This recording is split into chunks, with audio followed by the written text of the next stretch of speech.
So as many of you know, I've had Walker mowers for quite a few years now. I love these mowers. I don't use them as much as I used to, but I have always had a love for these mowers, and I always will.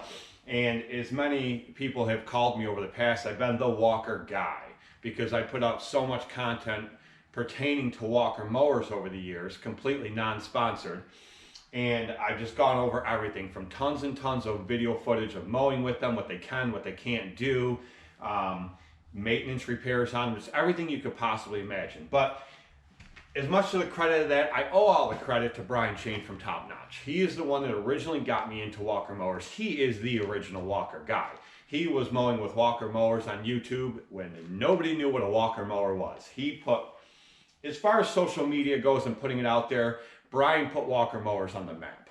They were a smaller company. I mean, they still are, they're small and large, and it depends on how you look at it. They only hold like 2 to 3% of the commercial market. They don't hold that much, but it's because their mowers are so expensive. Is compared, everyone's price of mowers are going up, but Walker, through the roof, way, way higher. To replace this exact machine today, you're looking at over $20,000 for this exact mower.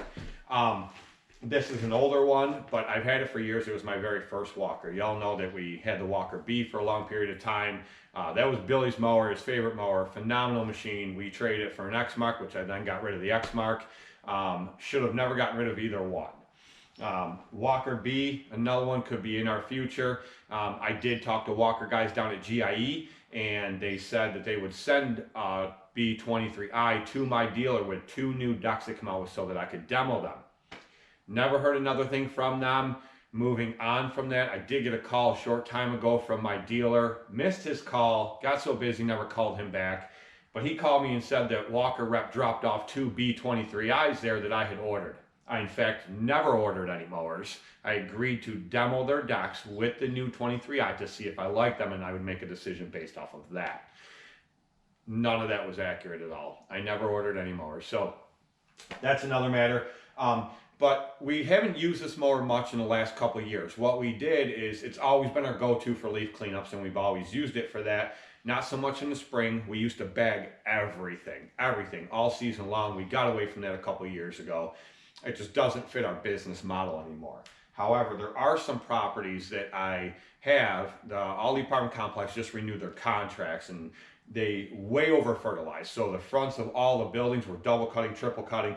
It's just a huge pain. We can dump on site there. So my plan this year is at least to get us through spring, is to run this to do the fronts of all the buildings and then use the other mowers to do the big open areas. And we can dump on site, like I said. So I want to go through this machine. I just fired it up. It hasn't run since October. I just choked it, turned the key, she fired right up. Set off my CO2 detectors.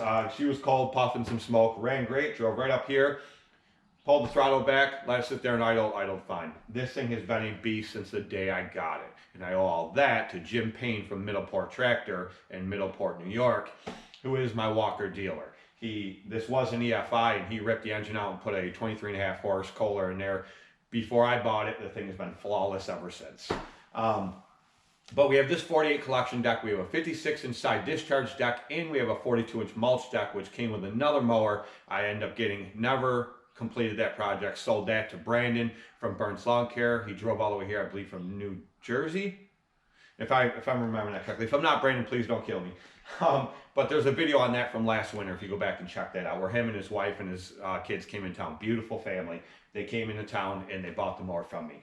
But I did have a 42-inch deck that came on that mower, mulch deck. I've never tried. I'm eager to try that this year as well. But we are going to go through this, and we are going to clean it up. It really doesn't need anything. I need to sharpen the blades. I need to boil the crap out of it, clean it up, grease it, change the oil in it, and it'll be good to go. But I'm excited to get back into using this again for this coming spring. I love my Walkers, you guys know I do. They just don't ideally fit my business model at this time. Brian got away from using them as well because they don't fit his business model. If you guys follow him, Brian from Top Notch, he changed his business model, he changed his YouTube channel, and he's going in a completely different direction. Absolutely love what he's doing. You guys know me, I'm old school vlogs. I'm one of the original guys that started lawn care way back in the day. I'm one of the original guys like Brian. I think I even started before Brian. But I do old school style vlogs, and that's where we're going moving into this year, which I'll cover in a little bit. But he's doing a completely different thing. A lot of guys are doing that same thing with their channels and their lawn care business. I don't really watch many of them. I watch Brian because he's humble. I love Brian. I love the way he does things, and he just does it a little bit different than everybody else. But I blame him for all of my walker shenanigans from day one.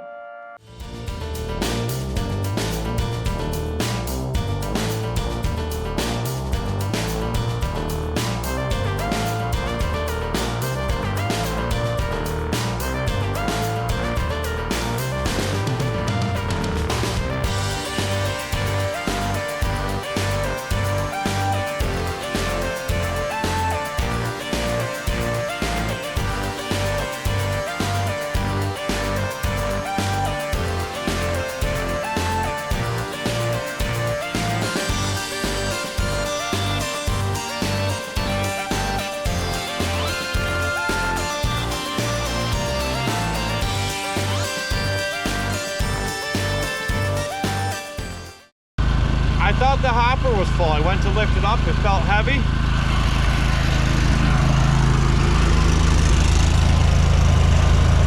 Turns out it's empty. Even better.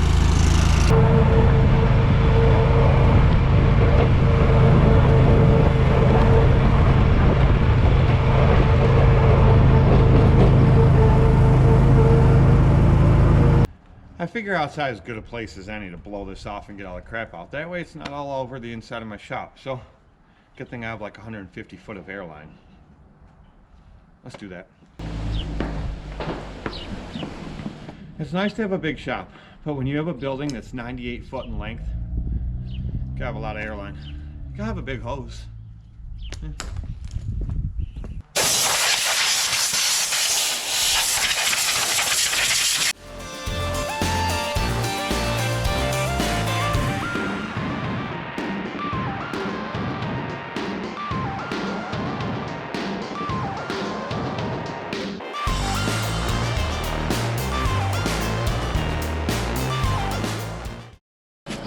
I'm actually quite embarrassed of this. This is bad, way worse than I thought. And this all could have started on fire. That would have sucked.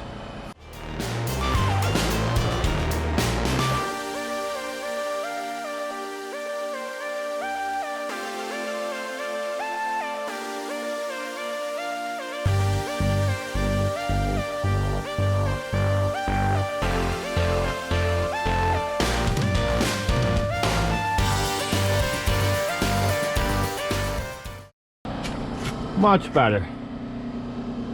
Everything's all clean. Blew off all the grease fittings. I mean, it's dirty, but all the crudted up stuff and all the leaves are out of there, which is good. There's still some stuff down in the fan. That's just loose stuff. No big deal.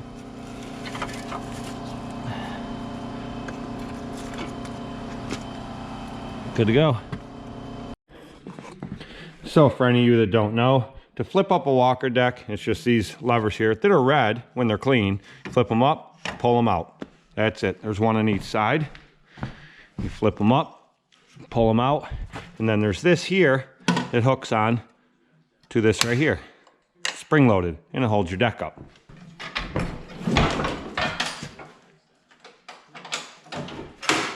Latches on just like that. Now you have full access to the deck.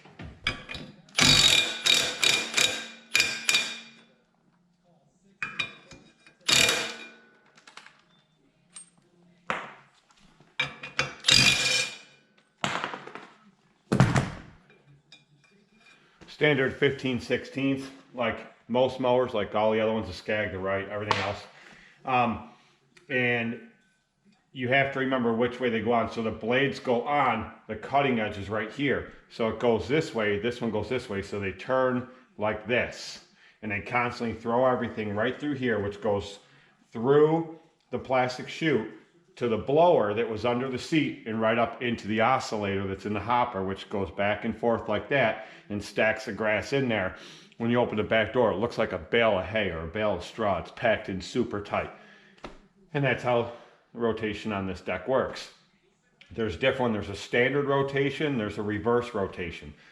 This is the standard rotation. I've never run a reverse rotation. I heard they don't do as well, but I don't know, matter of opinion, I guess. And then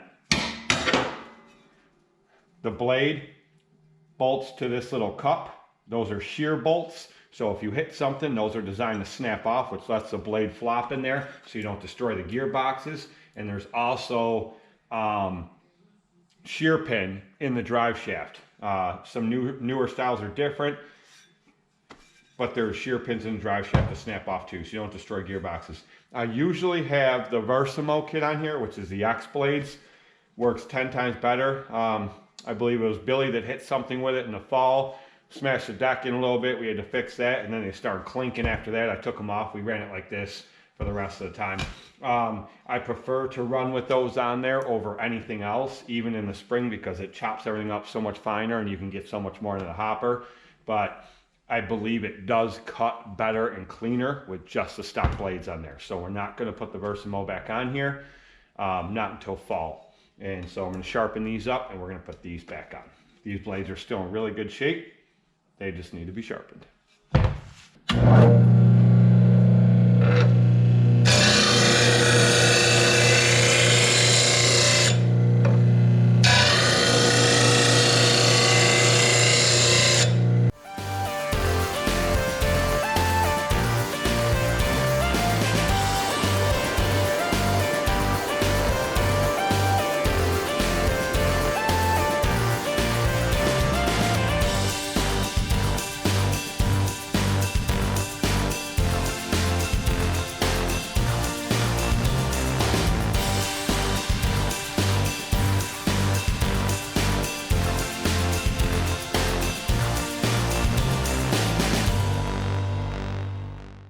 So I mentioned before about this RBG 712 I use for sharpening my blades. The reason I actually bought this, besides the fact that using a hand grinder wasn't getting me a perfect 30-degree angle every time, which if you have a perfect 30-degree angle on your blades, one, they'll cut cleaner, and two, the sharp edge will last longer, is both ways. Like I said, the one blade turns the opposite way, so you have to sharpen it from this side, whereas most mower blades on every other mower, you're only using this side. You use this side when you need to sharpen the opposite blade for a walker mower. So with these brackets here, gets me a perfect 30-degree angle, regardless of what side I'm sharpening it on.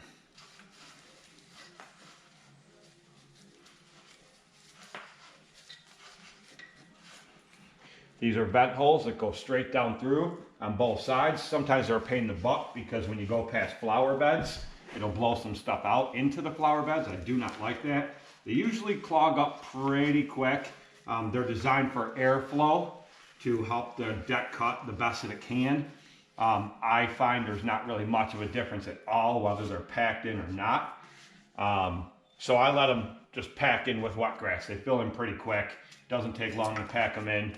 And once that happens, you don't have any more of that discharge coming out the sides going into, with the possibility of going into flower beds. And then just put them back on. They're actually grooved. And they'll lock right in there. Washer on. Nut on. Same thing with this one. Turn it till it locks in. They should be like one straight, one up. They almost never line up that way. Not that big a deal. They will balance themselves out. Once you turn the blades on, if you turn the blades on, they start, listen for it. If it starts hitting, clinking, definitely take them back off. Something's wrong.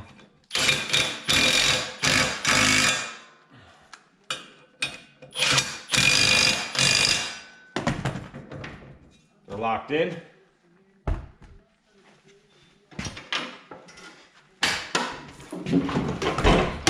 Back down, put it like that. Now most walker mowers have these posts, right? And there's washers that go over top of them, pins that go in. And you gotta lift the deck up, pull the pin out, and put the pin where you want it to change the height. I put height adjust kits on all my walker decks. I've had on every one. Pull it out, put the deck wherever you want, lift it up, put it where you want. All the settings are right there. Don't have to mess with pins. You can change on the fly way faster than jumping off it. That is a huge flaw, a huge setback for walker mowers. I think every walker mower should come standard with that kit on it. Yeah, it would just be 100 times better if that were the case. Like I said, I have so much footage of mowing with walker mowers. So what I'm gonna do now is I'm gonna cut this part of me right off here in this video, and I'm going to add in some footage of mowing with a walker and with both walkers, this one and the B. We'll throw in a little footage of me or Billy, whoever, mowing with them, and I will do a voiceover and I will tell you what my future plans are for YouTube in my business moving forward from here for the 2023 season. I want to say thank you very much to everyone that subscribed to me and followed me up to this point. Your support, your feedback, your help with issues I had with equipment and business just in general over the years has been phenomenal. I'm going into this year with over 20,000 subscribers, and I'm very, very appreciative to every one of you. You guys have been great. You've made this journey so much fun. The amount of people that have come up to me at GIE or everywhere that I've been and just told me how watching my videos and things in my videos have changed life for them, have changed the better for them, have changed everything for them has been fantastic. People that come up to us at one time in Wegmans, walked through the store, and a guy come up to me and my daughter and called me right out and told me thank you so much for everything I've done. Things like that has just made this phenomenal for us. It's made it a great journey, and we have zero intentions of stopping now. We're moving forward. We're going forward full bore with this year, and I will cover all that next. Thank you, guys. So like I mentioned, I would tell you what the plans are moving forward. So the plans from here moving forward are simply this.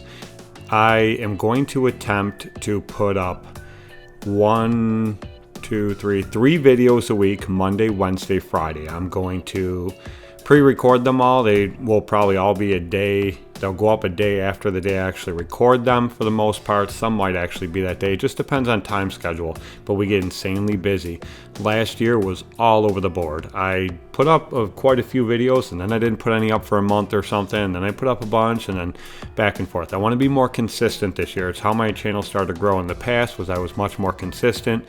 If you guys remember a couple years ago, I put up multiple videos a week. Almost every single day I was vlogging almost daily. So what I want to do is I want to make sure that I get that on schedule this year, make sure I get things put up the way that they should be, and I want to try to stick to a strict schedule. I think I'm going to aim for 4 or 5 o'clock each day is when they'll go up. Like I said, Monday, Wednesday, Friday is the goal. Sometimes that's simply not going to happen, but I'm going to do the best that I can and try to make sure that it does happen to the best of my ability, as long as time allows. But recording them, pre-recording them a day in advance should allow me to do that and not give me any problems at all. We are going into this season running a bunch of different equipment, pretty much all the same stuff we run in the past. I haven't bought anything new this year yet. I'm not going to go ahead and say I'm not going to. I say that every year, and every year we know that I do. But the plan right now is to run everything that we already have. The only difference is I'm going to introduce the walkers more into my vlogs this year and use them more this year, and back to what I used to.